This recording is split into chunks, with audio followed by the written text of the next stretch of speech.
pini abang ki nili nali to mafan koson si voter ID ka download ning ma la so puthak si nang than pon ikpo la si aprang abang ke non het jong ka apply non akimi ka apply la to mafan si la so a facility bang pichat ka download ka facility bang non abang ke ako ko ka apply tang akiban ningkan cap ningkan ingkoy la ka apply tang kilong tang atum stamenon bang ke download ikmelo la si koson se download na ing ma la so aputhak bang nili la so video long nang li tumpan nang than pachini pon ikpo la si aprang si nili men la bang ke avinastron la penon ke lang bom la bang ke nang li tum kadoka ve ka ching hona channel lo Karbi teach 2.0 YouTube channel la bang so channel long jong si komane abang phi nang ka homri mi lang polte nang li tum ka ching hon pen subscribe ikon la pen adung het sta me belar jandu ye da ka nang li tum per pon ik denon la lo polte monon fit nili ajada son le upload stame nalitum kachini da prangi mate beta kelong da prangi afan lo tangte labang so process mate la so apu thagle lang pono nang mate chithan pono nang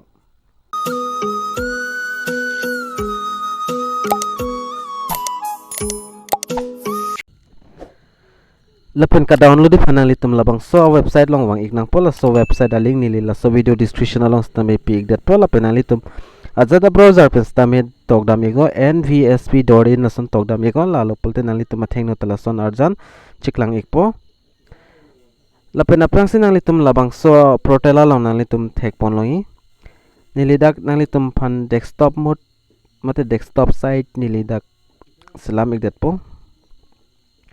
lapen desktop mode dak nili islamic elo lapen dak arjana bang ke asap so bihek heklo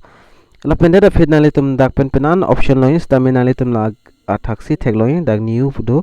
e-efic download la sodim nali tum ber ik nang po e-efic download adim ber ik det pen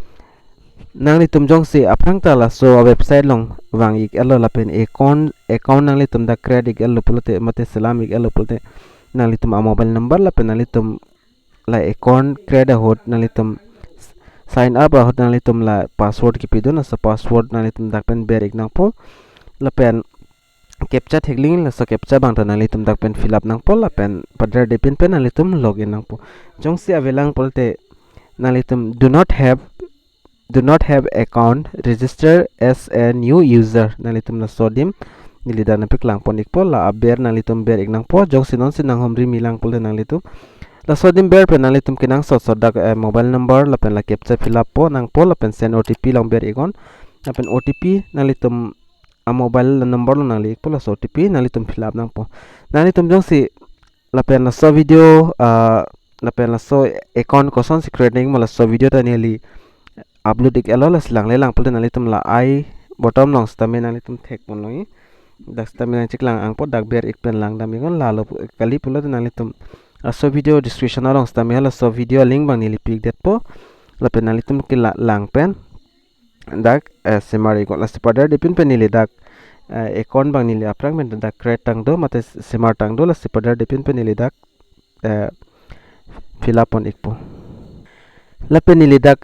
phone number la pen nili password ber igalo password ber det pen finalitum na captcha bang nili amonang thanati nalitum stame ber ignang po la pen nalitum la login theklongi la login long ber ik nang po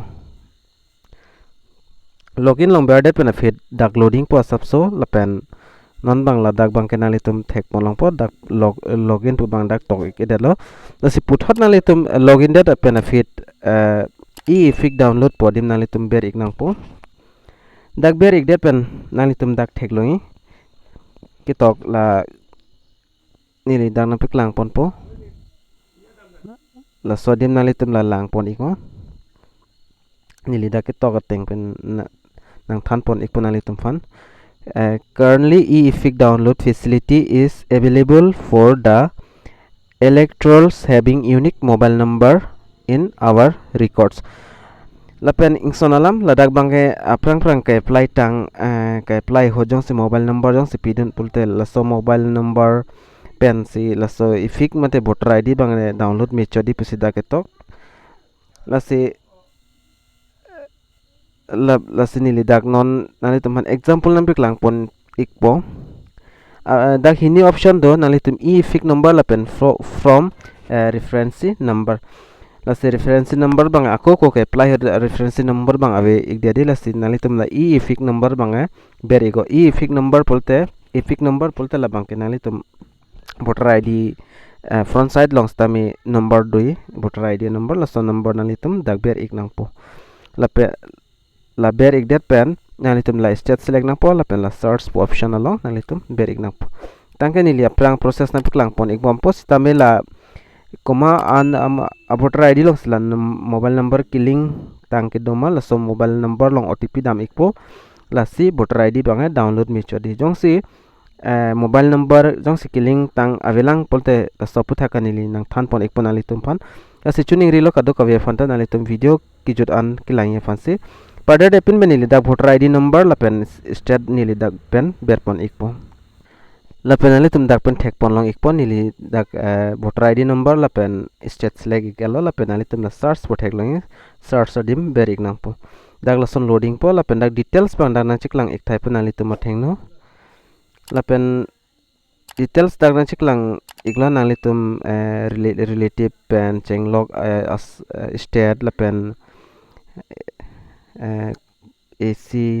lapen assembly mobile number lai hui dak chiklang ik thaipo lapen dak nalitum thekloi ketok your mobile number is not registered in e-roll mat nalitum dak thek poloi dak la son sit tok ik angla nalitum dak thek ponang po jok se voter id long jong se mobile number do tang pole nalitum dak download option wai nalitum da download option am ber igna pola pen otp bangke nalitum a mobile long wang po lapen otp nalitum ber ig det pen che download ik po jo lai lo process lapen non nili long mat tame mobile number link bangke avelang la se aprang se nalitum la so mobile number lingi polen la so video ta nili mu penap molam nili dak update ek pola pen nalitum dak theklong le screen along epic download facility is only available with unique registration mobile number. This facility to update your mobile number is available in form 8 lase la mobile number killing e fanalitum dak from 8 bang fill up nang pola fill up that pen mobile number update that pen se nalitum la so a facility bang long ek pomate download mepo jo la hello ahor mu bangke la se non la nili mithang voter id number se dak ber iglo la pen nili mithang voter id number long stame mobile number bangke dak link le la nalitum la screen long stame dak thek polong ige your mobile number is not registered in e-roll dak nalitum klar dak pen thek polong po jang se mobile number killing tang do pul lang litum bange dak pen download mepo jasimo next a video bang nalitum thek polong ekpo koson se mobile number voter id long ka update ning mala so puthak nili Simar ek pola sila sonsona video kilang long veri apana litum Karbi Teach 2.0 YouTube channel bang subscribe ingol apen adung head bell ran ta dui dakana litum berpon ig denon lalo pulte monon fit nilika preka sonle YouTube long upload stamina litum kilang long da prai mate kachini da prai apana tangte pinya video long mal an cholo la se video lang misen pulte nalitum like comment lai bang tini pin ban nalitum pinang po lase mo next video long la chitong nang tangte dome thak me kaduk kawe Karbi Teach 2.0 YouTube channel ke langara doan pansta me nili hinpen KARDOM